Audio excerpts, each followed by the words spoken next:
We're going to do the 4-stage balance test, and it's a test that indicates whether people are at risk of falling.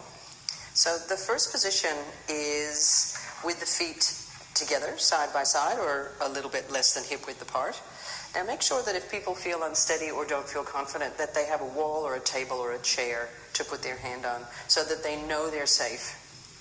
And just ask them, or you yourself, stand that way for 10 seconds. And you can move your arms and you can move any part of your body, but just not moving your feet. And if you can do that for 10 seconds, then you're ready to move on to the next position.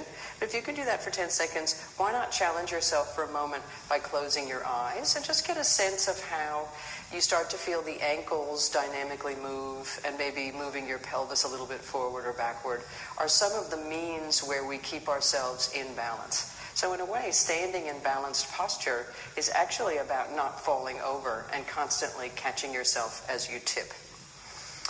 The next stance is standing with the big toe of the left just next to the arch of the right. So you're kind of one half step forward with the legs together, kind of half tandem stance. And again, see if you can stand there steadily for 10 seconds. And if you can, and it's easy, then challenge yourself by closing your eyes. Remember to make sure that you don't fall. Use a support or a wall nearby if you need to. Changing sides, testing yourself on the tandem stance, half tandem stance the other side. Again, standing, and maybe you find it easier or harder with the other leg in front. Find the steadiness, and if it feels really easy, then give yourself some extra challenge by closing your eyes and starting to feel what your hips and your feet do, and how quickly the impulses are sent from the brain to your feet. Now this is the important one because it's the cutoff for whether you're at risk of a fall or not. So it's the full tandem stance. You're going to stand with your right leg in front and your left toes touching the heel of the right. So as if you were standing on a balance beam. Now again, if you feel like you need support, have support. You don't have to hold on to it, but you know it's there.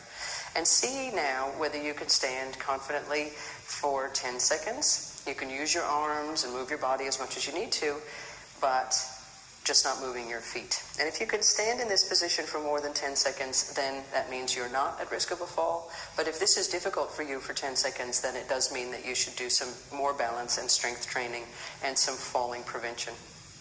Again, if it's easy, then go ahead and close your eyes and really notice how dynamic it is. It's almost as if you've been put in a wind tunnel and you can feel that extra challenge. Let's go ahead and change feet. So step the left foot forward and the right foot back. Stand on the balance beam. Find your steadiness. Use your support if you need to. You could just put the back of your hand against something or your fingernail against something. You don't have to be gripping it.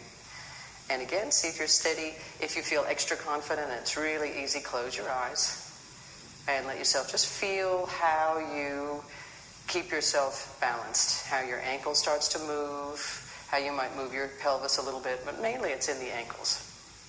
Let your breathing be smooth. Don't hold your breath or tense your shoulders.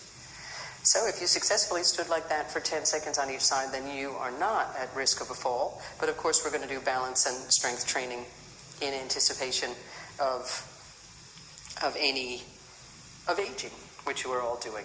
The final one is to stand on one foot. So let's go ahead and stand on our right foot. And again, if you need support, I just put my left foot right on top of my right, or you could float it in the air if you want. And again, be standing. And I quite like to give us some extra challenge. Maybe if you feel like it, raise your arms up as if holding a big beach ball above your head. And really stretching that beach ball up. Breathing smoothly, relaxing through your shoulders. That's it. And then maybe hold your beach ball and move it out to the right side and back to center, and hold your imaginary beach ball and move it out to the left side and back to center.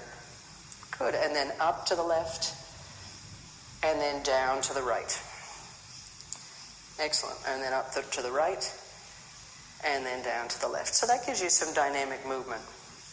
Let's try finally, hold your beach ball and close your eyes and see if you can balance with your eyes closed. And immediately it feels like you've been put in a wind tunnel. Let's do the other side. Standing on the left with the right foot on top of the left. Make sure you feel secure. Remember, we've usually got one foot that's better than the other. Find your steadiness. Find what you need. If you don't want to move your arms, don't. Otherwise, raising the arms up and holding your imaginary beach ball in the air. Feel how that switches on your core. Kind of make it beautiful and graceful. And then bring the beach ball, the imaginary beach ball, down and move it out to the left side. Feel the rotation in your trunk. And then move it out to the right side. And then move it up to the left.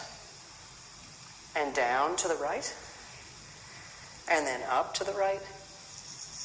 And down to the left. And then hold it out in front of you and try with your eyes closed, holding that beach ball as if it were something steady you could hold on to, and just noticing. Remembering you can just step out or open your eyes anytime when you're ready. Bring both feet down. And we've done it. Practice that every day, because the more we practice, the more we maintain our function. So it's about doing a little bit, a lot.